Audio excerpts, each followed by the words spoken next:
My name is Yoram and I'm a consultant psychiatrist in psychotherapy, and I'm the head of the psychological medicine unit here in St. Mark's.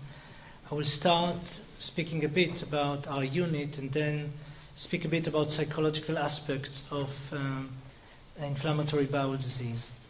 I'm a psychiatrist, and in my medical school in Tel Aviv, where I come from originally, there was a joke saying that the medical doctor knows everything, the medical doctor knows everything and does nothing, the surgeon does everything and knows nothing, and psychiatrists, they know nothing and do nothing.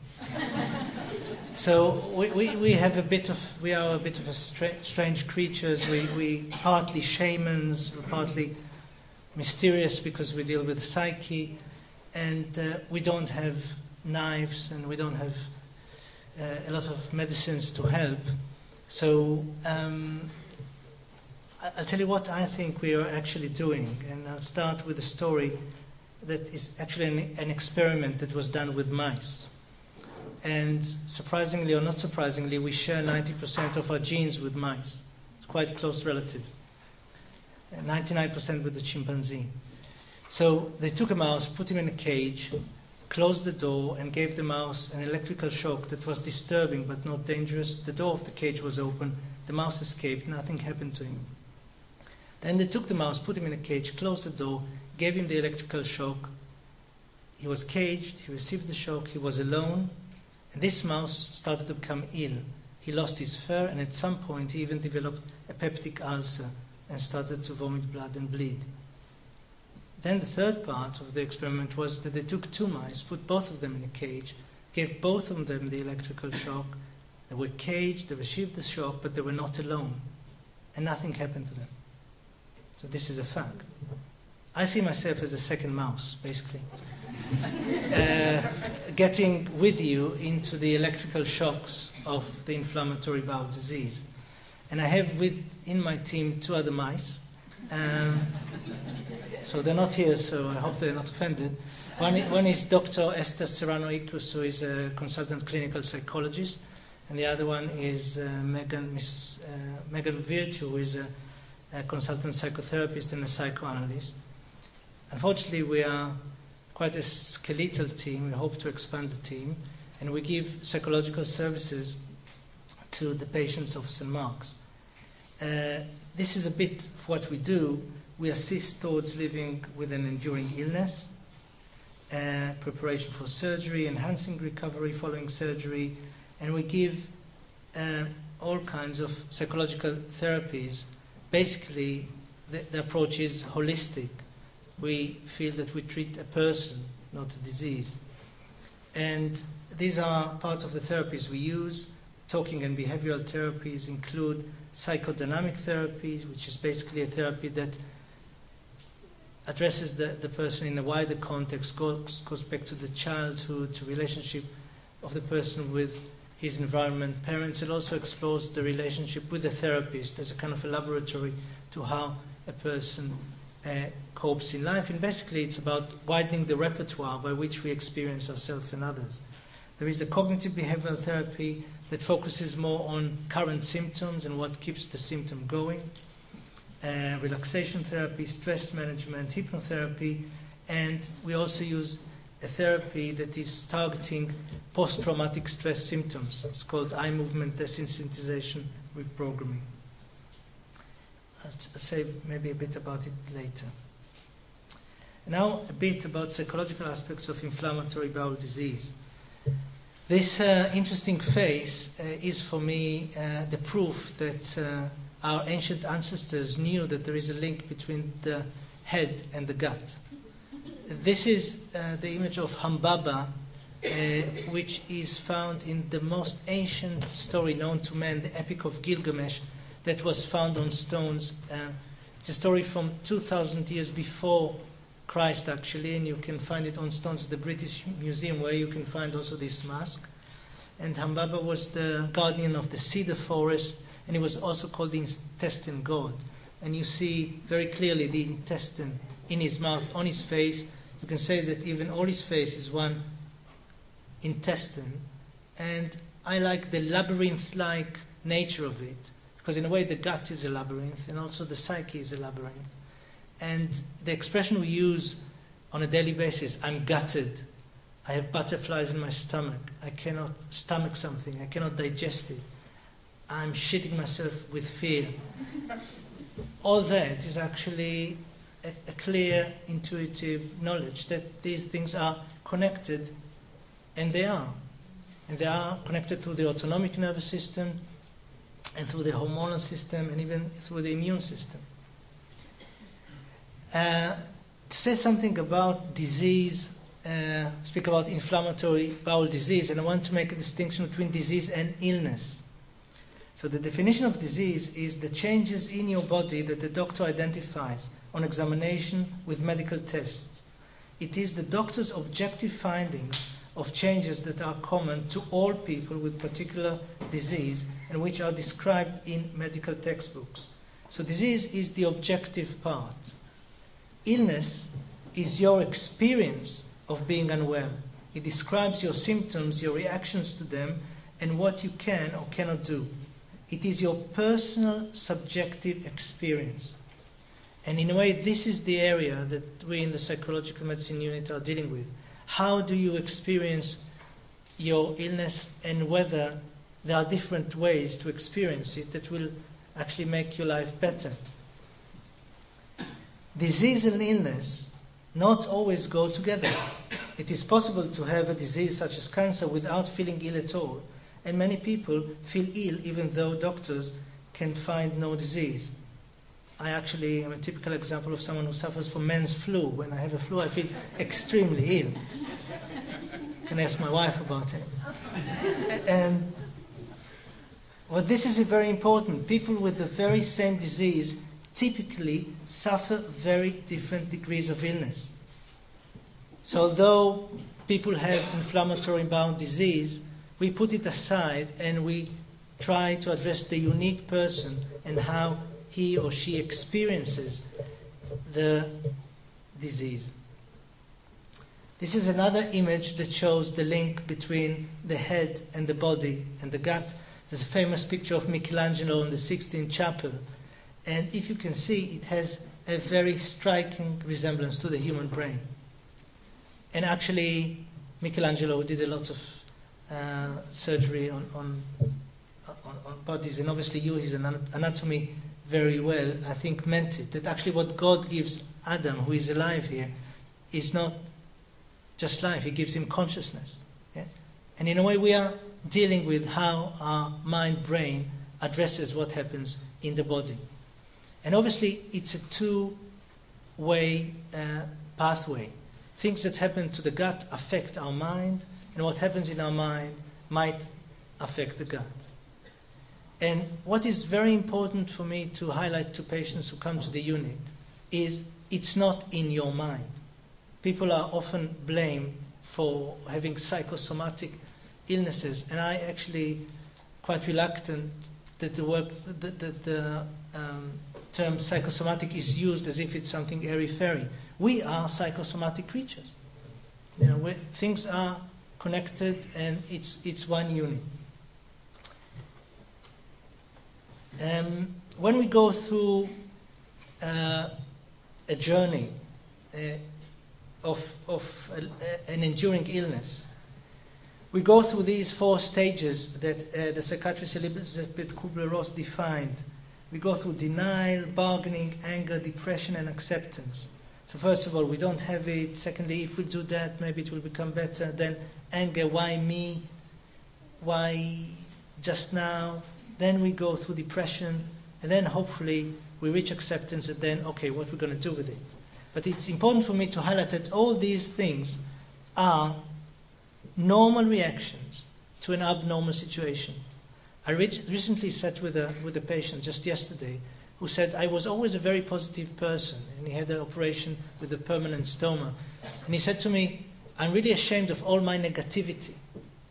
And he's a painter. And I said to him, you know, would you imagine painting a picture without black, or without dark green, or without dark purple? So depression, anxiety, fear are the black, the purple, and the dark green of our palette. without that, we won't be human, we won't be normal. So I'm a bit reluctant to do this distinction between negative and positive. Anger sometimes is hugely important. You know, all the Arab Spring in the Middle East rose from anger. So it's just how to use it in a constructive way. This is another interesting reminder. This is how the word crisis is written in Chinese. They write it with two signs. One is the sign of the disaster, and the other sign is the sign of the opportunity for change. So in a way, every crisis is both. And part of our job is to work with people to see how the crisis can be also used as an opportunity for change. My brother in Israel recently broke his foot, and he said, it was fantastic. I finally finished War and Peace by Tolstoy that I was dreaming to read for years, and I couldn't do it. So we know that illness, sorry about the S escaped here. We know that illness is, or disease, bodily, is a combination of biological factor, psychological factors, and social and interpersonal factors. And in fact, there are links between all these components.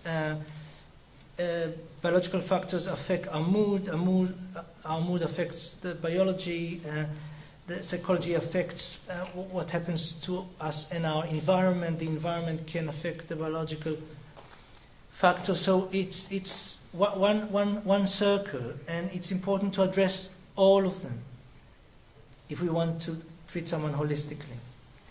Now I want to say just something brief about what we know about psychological aspects of. This is a research about Crohn, but it's also relevant to ulcerative colitis. So Crohn's disease varies not only in the extent and severity of intestinal and extraintestinal involvement, but also in its clinical presentation. The activity and severity of the disease usually are insufficient to explain the variability in clinical presentation of the disease. For example, with 10 centimeter segment of ileitis, one patient may be disabled because of severe symptoms, whether another may report no complaints and functions normally. Discrepancies between the disease and the illness cannot be explained by the biological or morphologic findings. Usually they are considered to be related to psychological factors. We have to be very, very careful, and sometimes these things are thrown in the air, not very responsibly, that stress causes inflammatory bowel diseases. The reality is much more complicated. A survey of random sample of 1,000 members of the American Gastroenterological Association showed that physicians believe that psychological factors do not contribute to the cause of IBD, but that psychological factors affect the clinical exacerbations of symptoms. Conversely, more than half of the patients with IBD believe that stress or personality is a major contributor to the development of their disease, and more than 90% think that stress influences their disease activity. It would be good to have an open discussion to hear what you think about it. But, for example, now I have a patient that she read about it, and she knows that from time to time when she's stressed, she has a flare-up, but sometimes it's not. And she developed a strange anxiety. She is anxious of being anxious. She's now stressed of not being stressed. And every time she gets stressed, her mother gets stressed, because you get stressed, you get a flare-up, and they all become stressed about the stress. And it's important for me to highlight that it's okay to be stressed. You know, it's part of life. The question is not whether to have stress or not, but how we manage stress or how we use it. But it's very dangerous to do this linear link. But what do we know from studies? Epidemiologic and clinical data have historically indicated an association between various psychological stressors and illness exacerbation. Data relating to life events to IBD exacerbation are inconsistent and conflicting. This is important. Data linking life events and daily stressors with physiological effects, i.e. pain and diarrhea, are supported. So stress can increase pain, and diarrhea. The major stressors identified in life events research are not unique and include illness or death in the family, divorce or separation, interpersonal conflict, or other major loss. The data on effects of psychotherapeutic intervention with illness or disease activity are insufficient and require additional research with careful design and choice of assessment instruments. So research deals a lot with statistics. And I always say when you start to speak about statistics, you throw the individual out of the window. So we don't see a statistical data, we see a person. And one patient can say, it all started after my mother left me in a shopping mall alone at the age of 9, and the next day I had my explosive diarrhea. And somebody said, it comes out of the blue, and I really cannot identify something specific. But our mutual work is to identify what you can think might make your psychological state better, and what do you think are the triggers that can exacerbate your illness from the psychological point of view, and can we do something about it? This is an interesting data from animal studies. Physical restraint, prolonged swimming, premature weaning, and conditioned anxiety all have been shown to produce acute or chronic gut inflammation in several animal models. This is an interesting study. The cotton-topped tamarin, a New World monkey from Colombia, develop ulcerative colitis and colonic cancer only in captivity. So they don't develop it in the jungle. Probably we should go back to the jungle. But when he was taken out from the jungle, put apart from his peers, and in different conditions, he developed ulcerative colitis. It goes back to my mice at the beginning. So it's not good to be totally alone. It's good to have a companion. And very importantly, I think it's to find what is the particular unique meaning that the person gives to one's condition. And what kind of story you tell yourself about what you experience. Recently, I looked at a research about names that people give to their stomach bags. And somebody calls his stomach bag Jack because he hates the surgeon. Another one called the stomach bag Wild Oscar because of its wild nature. Oscar Wilde.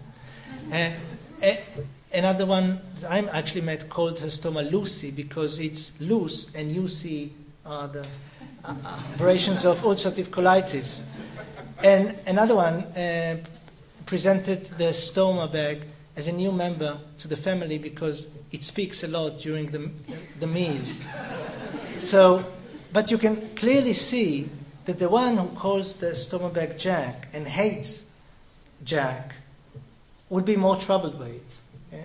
Well, whereas the guy who calls it Oscar will be more compassionate and more tolerant. So this is just a little example of how the way you relate to things can influence how you feel about them. And this is really an area that we're dealing with. I actually work in St. Mark here. I've been starting nearly 2 years ago. Before I worked for many years in the field of eating disorders. And I'm just to say that I'm very moved and touched by all the human encounters I have with patients here, which some of them are, I don't have another word, but to call them heroes, and the way they cope and deal and don't give up to deal with a very difficult condition. But we also share a lot of hope and a lot of jokes together, so it's not always very, very serious. And I actually think that humor is one of the important resources because it helps us to put things in proportion. So I can go on and on, but I think I'll finish here.